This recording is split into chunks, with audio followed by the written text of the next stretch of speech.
todos! Hoje nós vamos falar da descrição, aprofundar um pouquinho e revisar alguns itens, e vamos ainda falar especificamente da descrição de paisagem. Nós já falamos de descrição de pessoas, de descrição de ambientes, hoje nós vamos falar de descrição de paisagem. Para a gente recordar um pouquinho, vamos lembrar que a descrição não é ação, ela não é acontecimentos no tempo. Ela normalmente é um tempo estático, parado, em que a gente vai falar de uma pessoa, coisa ou de um ambiente. Não é a ação, o desenvolvimento de fatos, os acontecimentos, mas sim um momento estático, parado, de um determinado momento, de um único momento daquele objeto, daquele ambiente ou daquela pessoa. Se a gente observar nesse quadro as meninas, a gente poderia fazer uma descrição dele. Aqui, por exemplo, a gente tem uma sala escura, cheia de quadros, há um quadro grande e um pintor ao lado dele. Nós vemos aqui algumas meninas, um cachorro, mais ao fundo um homem saindo da sala, uma freira conversando com um outro homem ali, e lá no fundo a gente não sabe se é um espelho, se é um quadro, há duas pessoas refletidas ou desenhadas ali. Então, a gente tem aqui um quadro do espanhol Velázquez. Aqui a gente tem uma explicação do livro Para Entender a Arte. Vejam como ele descreve o quadro nessa explicação. Os retratos de Velázquez são uma mistura única e fascinante de qualidade, por vezes contraditórias, grandeza e realismo, intimidade e afastamento. Isso pode ser explicado em parte por seu cargo de pintor da corte de Filipe IV da Espanha. Como cortesão de grande sucesso na vida real, Velázquez de certo precisou observar e manipular exatamente essas qualidades no ambiente intenso e artificial de uma poderosa corte real. As meninas são seu retrato mais completo e intrigante. Ao centro está a filha do rei, a infanta Marguerita, de 5 anos de idade, ladeada por suas damas de honra, as meninas que dão título ao quadro. Porém, Velázquez cria um jogo elaborado e artificial como nossa percepção com as relações do retrato. À esquerda, ele representou a si mesmo, pintando uma grande tela. Mas por que ele está ali? O que não haverá atrás da tela? Não pode ser o retrato da infanta, já que ele está atrás dela. A resposta está no espelho do fundo do salão. Ela reflete o rei e a rainha, que, portanto, devem estar posando para Velázquez. A pequena infanta veio ao salão para ver os pais. Velázquez inverteu todas as regras e expectativas formais, e assim fez um comentário sutil sobre a arte do retrato e sobre o papel e o status do artista. Velázquez é considerado um mestre dos retratos. Ele fazia muitos retratos dos grandes da corte. Mas o retrato aqui que a gente pode dizer também não é só a foto de alguém, a figura de alguém ou uma pintura de alguém. É também uma descrição. É quando a gente pega alguém para retratar, para dizer como alguém é, para dizer como um objeto é, como aquele lugar é. Descrever não é simplesmente enumerar, como muitas vezes vocês fazem. Ah, no quadro tem 5 meninas, tem um cachorro, tem um pintor, tem muito quadro. Não é simplesmente enumerar. É importante usar itens para explicar, para detalhar, que vão distinguir um quadro do outro, uma cena da outra, um ambiente do outro, uma paisagem de outra. Por exemplo, a menina central aqui, ela possui a pele muito alva, muito branca, e os cabelos de um loiro muito, muito claro. ela usa um vestido branco com flores no peito e mangas mais escuras. A atenção das duas meninas maiores, que estão curvadas e ajoelhadas a seus pés, são para essa pequena dama. Aqui, por exemplo, nesse pequena distinção que a gente faz, a gente vai dizendo o quanto é claro o cabelo, como a menina está vestida, quais são as cores da roupa, se tem babados, para onde a menina olha. Quando a gente vai dando os detalhes, a gente vai fazendo um retrato fiel, um retrato distinto desta cena, né? Deste quadro. Nós estamos descrevendo. Para poder descrever, a gente pode falar que existem alguns elementos que fazem parte do que a gente pode chamar lá de gramática de descrição. Quais são os elementos essenciais numa descrição? Um deles, importante, é que os pormenores precisam vir com presença de adjetivo ou de locuções adjetivas. Por exemplo, estava calmo, o mar era azul, né? A sensação era boa, aqui os raios eram solares, ou poderiam ser os raios do sol, né? Uma locução adjetiva. Então, esses elementos, que são adjetivos ou locuções adjetivas, eles vão dar essa distinção para um ser, para um elemento, eles vão poder descrever esse ser, esse elemento. Outro item é que as frases são nominais, né? Elas não são de ação, ou normalmente não são de ação. A gente usa o que a gente chama lá de verbo de ligação. Ó, estava calmo, parecia azul, estava frio, era só um pedacinho de terra. Esses elementos, o estar, né? O verbo parecer, o verbo ser, esses verbos são verbos que a gente chama de verbos de ligação. Eles estão em frases nominais, orações nominais. Então, eles são elementos muito usados na descrição. Outro recurso que a gente pode usar na descrição é a comparação. Nesse caso aqui, nós temos aqui neste pedaço, estava longe, longe como se a Terra fugisse do Sol. Tem aqui uma comparação de quanto que era longe esse lugar.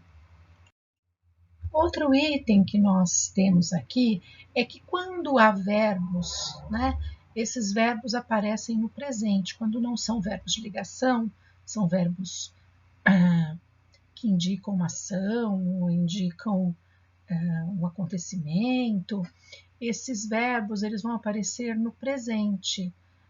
Pode ser também no pretérito, onde predomina o imperfeito, mas normalmente eles vão dar uma sensação de que aquilo acontece naquele momento, como aqui, a Marizia inundava seu cantinho ou ela morava em um paraíso. Nesse caso, os verbos aqui ajudam a descrever aquele lugar. O que a gente descreve? Quais são os elementos que tem que aparecer numa descrição? Olha, são inúmeros. Aqui são alguns. Quais são as cores, qual é a altura, o comprimento, a dimensão, características físicas, psicológicas, qual é a sensação térmica, frio, quente, como é o tempo, o clima, a vegetação de um lugar, qual é a perspectiva do espaço daquele lugar, é um lugar amplo, é plano, ele tem montanhas, qual é o peso, qual é a textura, para que ele serve, onde ele fica. Esses são elementos importantes para uma descrição. A gente vai trabalhar, como eu já disse, a descrição de paisagem. Então, nós vamos ver alguns exemplos. Este é um primeiro. Harry desejou ter 8 anos. Havia lojas que vendiam vestes, lojas que vendiam telescópios e estranhos instrumentos de prata que Harry nunca vira antes. Janelas com pilhas de barris contendo baços de morcego e olhos de enguias, pilhas mal equilibradas de livros e feitiços, vidros de poções, globos de... Aqui a gente tem um trecho do livro número 1 do Harry Potter, né, A Pedra Filosofal, em que ele chega pela primeira vez no Beco Diagonal. e ele vai fazer uma descrição, né? A autora faz uma descrição para a gente dessa impressão que o Harry tem deste lugar, né? Como ele descreveria este lugar. Um outro exemplo que a gente tem, muito em comum em revistas de viagem, por exemplo, né, livros sobre viagem, é de um lugar. Aqui a gente tem, por exemplo, do Cairo. Ó. Às margens do rio Nilo, ao norte, está a capital, Cairo, porta de entrada para o Egito e centro político, econômico e cultural do país. Também o local dos mais icônicos cartões postais egípcios. O principal, sem dúvida, são as pirâmides de Gizé, que estão bem próximas à cidade, cerca de 10 quilômetros do centro. As três pirâmides, Quéops, Khafre e Mycerinos, fazem parte de um grande complexo que conta com outro grande monumento impressionante, a Grande Esfinge. Simplesmente fantástico. A gente tem aqui um outro exemplo, que é um exemplo da descrição de um bosque, como vocês já fizeram também a descrição de uma paisagem, a descrição de um bosque, né, de um jardim muito florido. Aqui o Pablo Neruda, um escritor chileno importante, ele faz a descrição de um bosque chileno. Aos pés dos vulcões, junto aos vestisqueiros, entre os grandes lagos, o flagrante, o silencioso, o emaranhado bosque chileno. Os pés afundam na folhagem morta, um ramo quebradiço crepita. Os gigantescos raulis levantam sua estatura encrespada. Um pássaro da selva fria atravessa o ar, esvoaça e se detém entre as ramagens sombrias, e logo de seu esconderijo soa como um oboé. O aroma selvagem do loureiro e o aroma obscuro do boldo me penetram pelas narinas até a alma. E por aí vai a descrição dele. O cipestre das guaitelas intercepta meus passos. É um mundo vertical, uma nação de pássaros, uma multidão de folhas. Tropeço em uma pedra, escarvo a cavidade descoberta, e uma aranha imensa de pelo vermelho me olha fixamente, imóvel, grande como um caranguejo. Um besouro dourado me lança uma emanação mifítica, enquanto desaparece como um relâmpago seu gracioso arco-íris. Ao passar, atravesso um bosque de fetos muito mais altos do que eu. Caem em meu rosto 70 lágrimas de seus verdes olhos frios, e atrás de mim ficam por muito tempo agitando seus leques. Um tronco podre, que tesouro! Fungos negros e azuis deram-lhe orelhas. Plantas parasitas vermelhas cobriram-no de rubis.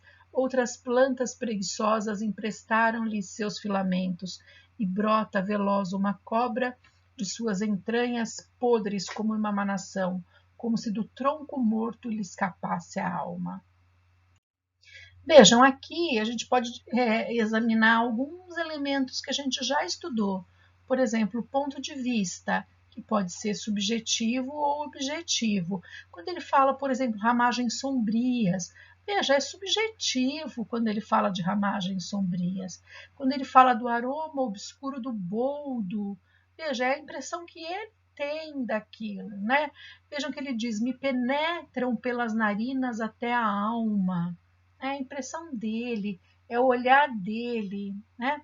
Ele fala que a aranha olha para ele fixamente, é a ideia que ele tem daquele momento, é a descrição que ele faz daquele momento com as impressões dele, com os sentimentos dele, fazendo então subjetivamente. A gente ainda pode destacar outro item que é importante, que é o uso dos sentidos. Vejam que ele usa vários sentidos. Quando ele fala do silencioso e do ramo quebradiço crepita, ele está usando a audição. Quando ele fala um pássaro da selva fria, ele está falando de tato. Quando ele fala de aroma selvagem do loureiro e obscuro do boldo, ele está falando de paladar. E de novo aqui ele fala dos olhos frios, ó, verdes olhos frios. De novo ele faz uma mistura, o que é cor, né, de verde, a cor, com o frio do tato, né, um olhar frio, seus olhos frios. Então a gente tem aqui vários sentidos utilizados além da visão. A visão é só um, ele tem outros. Para fazer uma descrição de uma paisagem, no primeiro parágrafo, a primeira coisa que a gente tem que fazer é falar de uma forma geral, de preferência localizar onde fica essa paisagem. Depois, a gente tem que falar de tudo que está mais longe da gente, né? Desse narrador aí na história, da pessoa que descreve, desse descritor. Depois a gente fala do que está mais próximo, né? O outro parágrafo é para detalhar os elementos que tem nessa paisagem, se tem árvore, se tem mar, se tem areia, o que tem, né? Se tem uma casa. E por fim, também é uma impressão geral, é um caráter geral para essa conclusão. A gente tem aqui um exemplo, ó, Sítio Alvorada, um lugar especial. Nas proximidades da cidade de Campo Limpo, existe um pequeno sítio. Situa-se um terreno inclinado e arborizado, quase que em sua totalidade. Vejam, esse pequeno item aqui, a gente tem lá na introdução uma localização, uma informação de caráter geral, para a gente entender onde fica esse sítio. Olhando-se da casa construída, bem no centro do sítio, vê-se até onde a vista alcança outros pequenos sítios com as mesmas características e bem ao fundo algumas colinas cujo verde cintila pela ação dos poderosos raios de sol. Veja, ele está falando do que está longe dele aqui, é onde a vista alcança, onde o olhar dele consegue alcançar.